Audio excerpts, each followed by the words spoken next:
बिस्मिल्लाहिर्रहमानिर्रहीम। अस्सलाम वालेकुम व्यूवर्स, क्या हाल है आप सबका। उम्मीद है आप सब खैरियत से होंगे। और आज हम बना रहे हैं थोड़े डिफरेंट किस्म के पकोड़े।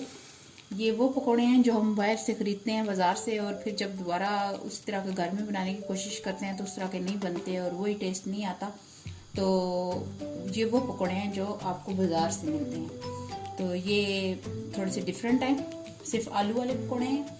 इनके लिए हमें जिन चीज़ों की ज़रूरत है, ये 3 आलू थे मीडियम साइज़ के। इनको इस तरह बारीक काटना है, इस तरह, ये देखें, ज़्यादा मोटा नहीं काटना। और एक आलू को आपने इस तरह काट लेना है चौड़ा चौड़ा। तो जो है ये इस तरह काट लेना है। उसके बाद धनिया, थोड़ा सा धनिया और 2 हरी मिर्चें। और मसालों में जो जाएगा वो हैं 1 टेबलस्पून क्रश चिलीज, थोड़ी सी अजवाइन, 1 टीस्पून हल्दी, 1 टीस्पून पेपरिका पाउडर, 1 टेबलस्पून साबुत सूखा धनिया, 1 टीस्पून रेड चिलीज, 1 टीस्पून ज़ीरा। और जो नमक है वो आप अपने टेस्ट के हिसाब से लगाएंगे। और इसमें जाएगा, जो इसमें डिफरेंट चीज़ है वो है कि 1 कप आप अपने पास रखें बेसन और 2 कप आप रखें मैदा। फिर इसमें मैदा ज़्यादा जाएगा और बेसन कम जाएगा। फिर वो क्योंकि येलो येलो में लग रहे होते हैं, नहीं तो हमें वाइट लगने चाहिए, क्योंकि अगर वो बेसन के हैं, वो मैदे के पकोड़े हैं तो वाइट लगने चाहिए। तो उसके लिए वो डालेंगे, ये फूड कलर है जो येलो कलर का। तो सबसे पहले आलूओं को मैंने ऐसे काट लिया है, फिर इनको धोना है अच्छा सा। धोने के बाद आप इसको ऐसे निचोड़ के और फिर यूज़ करना है। काटने के बाद ज़रूर धोना है, ये आप ज़हन में रखें। ये सारी आप इस तरह सारा कुछ करेंगे तो फिर आपके क्रंची और क्रिस्पी पकोड़े बनेंगे। उसके बाद हम डालेंगे ये सारे मसाले, एक साथ डाल दें।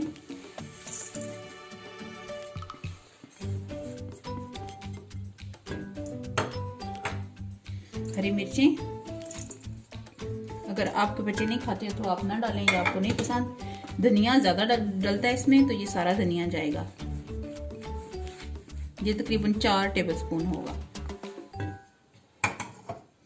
अब ये कलर भी इसी में शामिल कर दें, साथ ही डाल दें। डाल के फिर इसको मिक्स करें, इसको हाथों के साथ मिक्स करें। इन सारी चीज़ों को, मसालों को पहले मिक्स करना है। उसके बाद हम ऐड करेंगे इसमें बेसन और मैदा।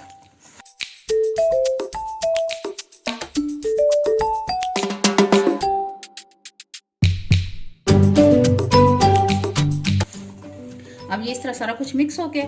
अब इसमें हमने पहले 1 कप मैदा डालें और ½ कप डालें। डाल के फिर उसके बाद देखेंगे अगर ज़रूरत हुई तो फिर डालेंगे। थोड़ा सा मैदा बचा लें। उसके बाद बेसन भी ½ कप से थोड़ा सा ज़्यादा डालें, सारा ना डालें, 1 कप पूरा ना डालें, ये बचा लें। अब इसको इसमें मिक्स करें। इसको अच्छा सा मिक्स करके मेरे ख्याल में, मेरे अंदाजे के मुताबिक ये काफ़ी होगा। पहले इसको सूखे को सारा अच्छी तरीके से मिक्स करना है। उसके बाद इसमें पानी शामिल करना है। अब ये अच्छे से मिक्स हो गए हैं। देखें, ये इस तरह का होना चाहिए। बहुत ज़्यादा आपको बेसन नज़र नहीं आना चाहिए, ना ज़्यादा लिक्विड होना चाहिए, इस तरह थोड़ा सा होना चाहिए। अब इसको हाथों के साथ आप डालें। हाथों से और शेप बनती है, चम्मच के साथ और शेप बनती है। इसको इस करीब डाल के, तेल हमारा गर्म हो गया है, पहले मैंने रख दिया था। ऐसे डालें, ऐसे फैला के डालें, लंबे छोटे जैसे भी इसका साइज बनता है बना के ऐसे ऐसे फैला के डालें।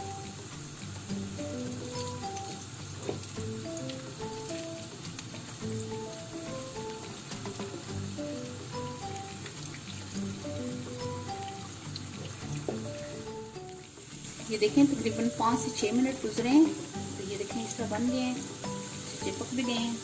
तो आप इसको ऐसे कर सकते हैं। अब ये देखें, तकरीबन 3 से 4 मिनट ही गुजरे हैं, तो ये तैयार हो गए हैं। अब इनको निकाल लें। ये बड़े बड़े पकोड़े बनेंगे क्योंकि हमने मिक्स करके डाले। ये देखें कितना प्यारा पकोड़ा है, खूबसूरत। प्लेट में टिश्यू रखें, उसके ऊपर निकाल दें।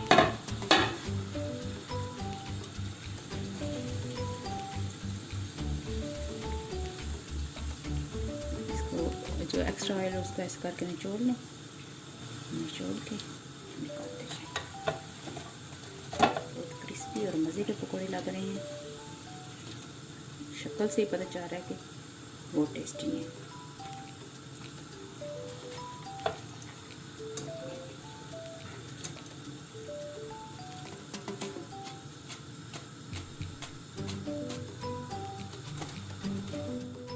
ये हमारी चटनी की चीज़ें मैंने रखी हैं। इसमें ये थोड़ी सी इतनी सी इमली थी, वो उसको आप 1 गिलास पानी में गीला कर दें तकरीबन 2 घंटे। उसके बाद ये इस तरह हो जाएगी आपकी गुटलियाँ हैं, तो फिर आप ऐसे मल मल के उनकी गुटलियाँ निकाल दें। उसके बाद इसको चूल्हे के ऊपर रख दें, उसको बॉयल होने दें। फिर इसके अंदर जो जाएगा वो है 1 टेबल स्पून शक्कर, थोड़ा सा काला नमक, 1 चुटकी वाइट नमक, 1 चुटकी रेड चिलीज और थोड़ा सा जीरा। और फिर इसमें जाएगा थोड़ा सा रेड फूड कलर, और ये थोड़ा सा ये मैंने मैदा घोल के रखा हुआ है, ये हम एंड पे डालेंगे। वैसे तो सब जो है कॉर्नफ्लोर डालते हैं, मेरे पास नहीं था तो मैंने मैदा कर लिया। आपके पास अगर है तो डाल लें, अगर नहीं है तो फिर मैदे से भी काम चल जाएगा। थोड़ा सा पानी, और ये हम ड्रेन करेंगे इसको बाद में, जब ये इसको हम कर लेंगे तो फिर ये रखा हुआ है। चलें अब इसको थोड़ा सा बॉईल होने दें, उसके बाद फिर देखते हैं अगला क्या प्रोसीजर है।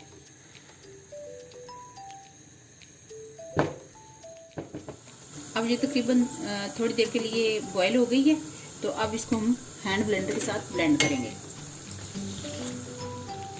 चूल्हा आस्ता करके इसको ब्लेंड कर लें।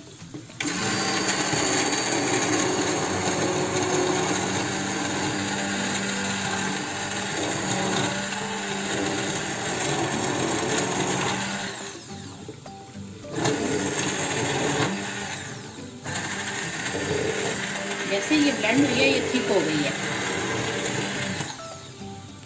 ये ब्लेंड हो गई है। अब इसको करके मिक्स, इसको दोबारा चूल्हा तेज़ करें और इसको 1-2 बॉयल आने दें। अब ये बॉयल हो गया, अब इसमें हम ये सारी चीज़ें डाल देंगे जो हमने रखी हुई थी।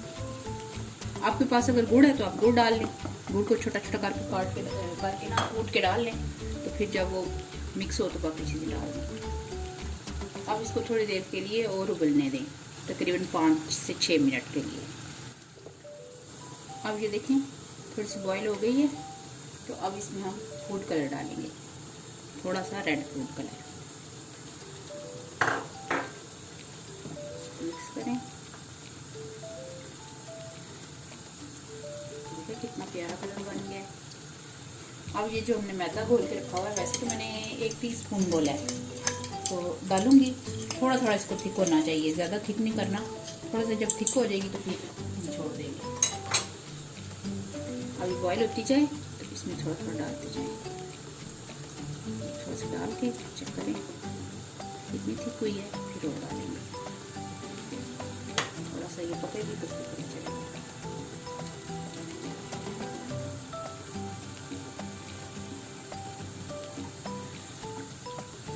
उबलने दें, उसके बाद हम थोड़ा सा मैदा डालेंगे। देखिए बॉयल आ गया, थोड़ी थोड़ी सी थिक होना शुरू हो गई है, थोड़ी सी मिठाई में इसमें और डालें।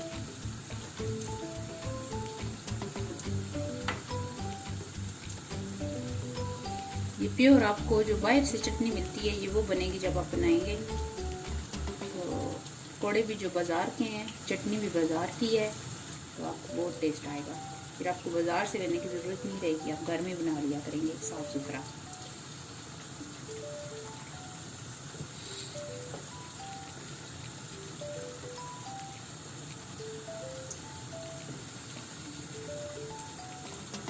थोड़ा सा और डाल दें, बस। ये आपका गैस के अंदर हाफ टी स्पून मैदा गया।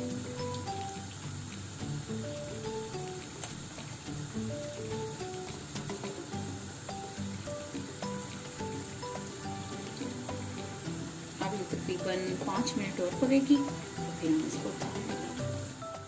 अब जो देखें हमारे पकोड़े तैयार हैं। ये देखें चटनी कितनी मज़े की लग रही है। ये चटनी भी तैयार हो गई, पकोड़े भी।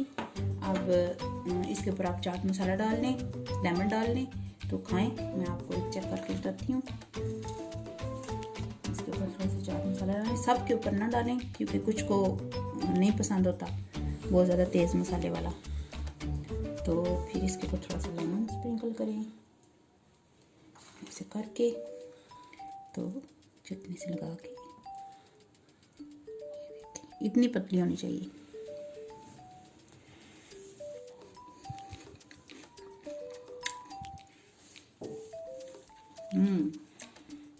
बहुत मज़े का व्यूअर्स, बहुत मज़े के पकोड़े, बहुत मज़े की चटनी। आप इस तरह ज़रूर ट्राई कीजिएगा, आपको डिफरेंस लगेगा घर के जो आप पहले पकोड़े बनाते थे और इन पकोड़ों में और इस चटनी में, तो आपको वो ज़रूर बहुत टेस्टी लगेगा। ठीक है, उठें अब आप सब और पकोड़े बनाएं और अपने घर वालों को खिलाएं, खुद भी खाएं और इन्जॉय करें। तो मिलते हैं फिर एक नई रेसिपी के साथ। तो अल्लाह ताला आपको और आपके प्यारों को अपनी हिफाजत में रखे, बस दिल से ये दुआ है सबके लिए। तो फिर मिलेंगे इंशाअल्लाह। अल्लाह हाफिज़।